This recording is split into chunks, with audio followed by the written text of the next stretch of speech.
कलीसिया में आओ 2 दिन 4 दिन या कहीं छूट जाए चले जाओ गांव में, मन लगता है क्या?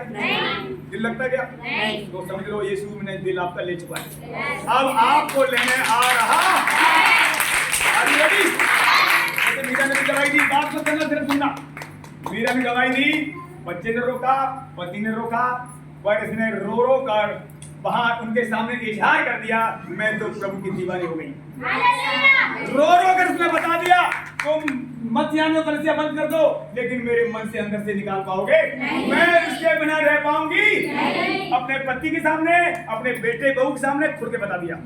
और ये बात यीशु मसीह सुन रहा था वहां, इसीलिए कलीसिया में लेकर प्रभु आ गया। और इस मसीह की आपको शर्म लगने की जरूरत नहीं है, चाहे पति रोके, चाहे बच्चा रोके, चाहे मोदी रोके, चाहे बड़ा नेता रोके, जब आपके आंसू बहते हैं, जो रोक रहे हैं उनके मन बदल दिए।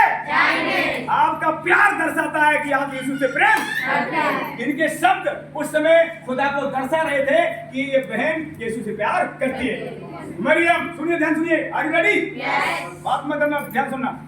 जब यीशु मसीह तीसरे दिन कब्र से जी उठे, चेले सब गए, चेले देखकर लौट आए, वहां यीशु नहीं मिले।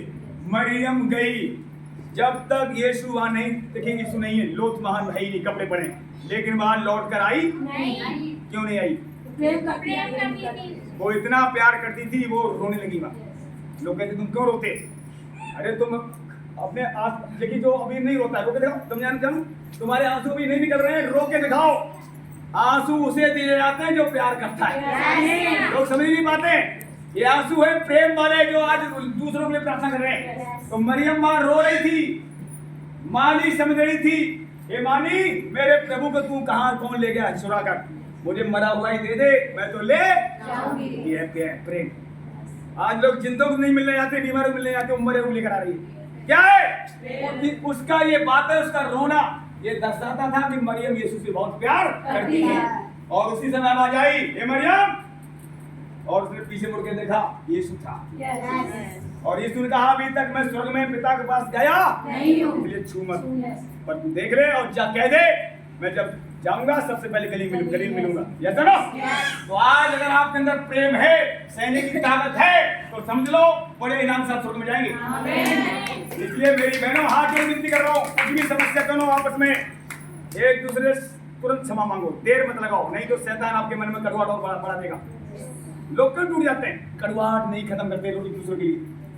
आज सच बता रहा हूँ, जितने लोग हैं कल से छोड़ गए, अभी भी आना चाह रहे हैं। मेरे पास फोन आ रहा है 2 लोगों का, भैया मैं बहुत परेशान हूँ, हमने माना कि आओ वेलकम, लेकिन खुदा का खौफ मानो, ताकि तुम्हें बार बार शैतान गलत क्यों करा कलीसिया से? समझो, एक सच्ची कलीसिया, एक पवित्र कलीसिया, खुदा का भय मानने वाली कलीसिया आपको मिल गई। और क्या चाहिए? और क्या चाहिए बताओ? सबसे बड़ी बात तो यीशु मिल गया, और क्या चाहिए? जिसको यीशु मिल गया सब कुछ मिल गया।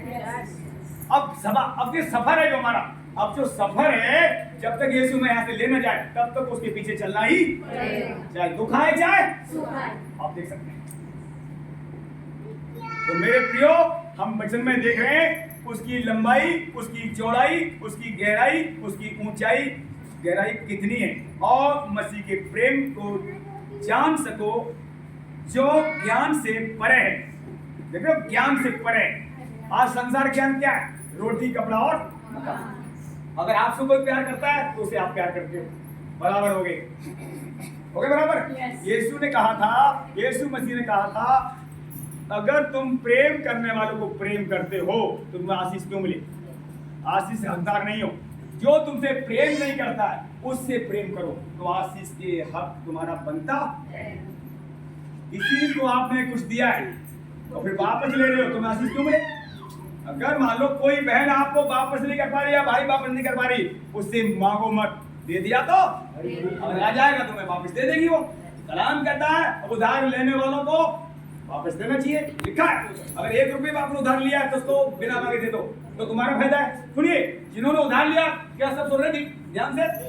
अगर मान लो आपने किसी से 1000 रुपये या 5000 रुपये या 100 रुपये उधार लिए, मांगने से पहले उसे दे देते हो तो तुम्हारी आशीष बढ़ेगी, और जो नहीं मांगता तो उसकी आशीष बढ़ेगी। बोलिए मसीह की, दोनों का फायदा ही फायदे हैं। लेकिन फायदा होगा कैसे, ये बात तुम्हें समझ में आनी चाहिए। मान लो 1000 रुपए मैंने उधार दे दिए, अब मेरा फर्ज है इनसे मांगूंगी नहीं, बस इस बल्ले बल्ले मेरे हो जाएंगे।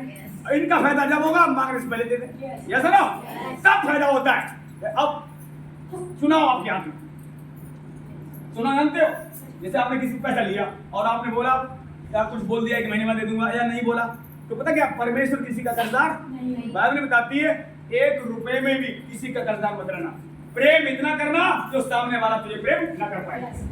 आज सबके पास घटी गाय की प्रेम अगर है वहां सब कुछ अवेलेबल है, और कुछ ना तो बीमारी है, ना अशांति है, ना क्रोध है, ना क्रोध। जब प्रेम जब आता है वहां जितनी गड़बड़ है वो सब ठीक हो।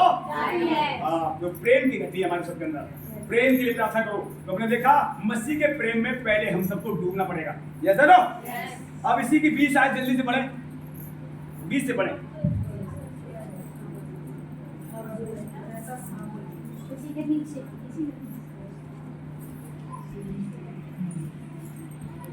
अब जो ऐसा सामर्थ्य है कि हमारी विनती और समझ से कहीं अधिक काम कर सकता है, उस सामर्थ्य के अनुसार जो हम में कार्य करता है, कलीसिया में और मसीह यीशु में उसकी महिमा पीढ़ी से पीढ़ी तक युगायुग होती रहे, आमीन।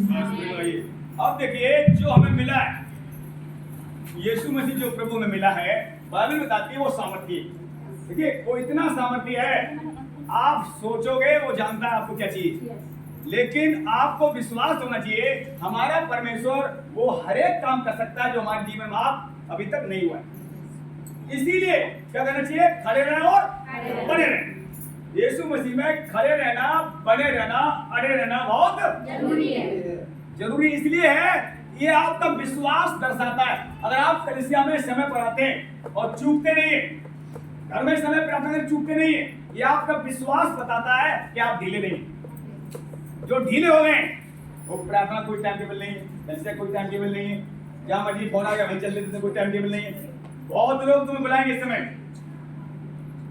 देखिए उस जगह पर बाइबल बताती है अब एक विश्वासी की अविश्वासी कोई रिश्ता होना संगति का।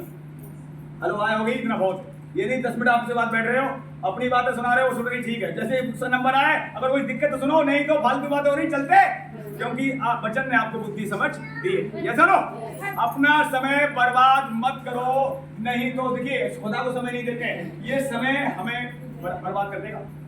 अगर आपका समय बर्बाद हो रहा है, आप देखो समय कितना कीमती है, आप खुदा के साथ समय कितना बिताते हैं, मां नहीं रखता है। और आप किसी के साथ बैठते हैं, समय बर्बाद हो रहा है, वो तुम्हें कुछ देगा नहीं, सिर्फ बर्बाद करेगा। तो हम यहाँ देखते हैं कि Efesiयों 3 के 20 में कहा, अब जो ऐसा सामर्थ्य है जो हमारी विनती से, समझ से कई अधिक काम कर सकता है, उस सामर्थ्य के अनुसार जो हमें कार्य करता है, उसका नाम प्रभु यीशु है। कलीसिया में भी काम कर रहा है। उसका आत्मा जो हमें दिया गया, पवित्र आत्मा जो यीशु के अंदर का आत्मा है, वही पवित्र आत्मा है, वही पिता में है, वही हमें आ चुका। अब बताइए और क्या चाहिए। बाइबल बताती है अगर आप पवित्र आत्मा की बढ़ती हद मांग रहे हैं तो आप बुद्धिमान, समझदार। रुपए पैसे मांगो न मांगो, ये तो दिया। आपकी जरूरतें परमेश्वर जानता है, मांगोगे तो भी दिया जाएगा, नहीं मांगोगे। लेकिन भला अगर बुद्धिमान आप व्यक्ति समझदार हैं तो हर दिन यीशु मसीह को बढ़ाओ। जब वो बढ़ेगा कोई घटी हो सकती क्या? नहीं। जब वो बढ़ेगा क्या बीमारी आ सकती है?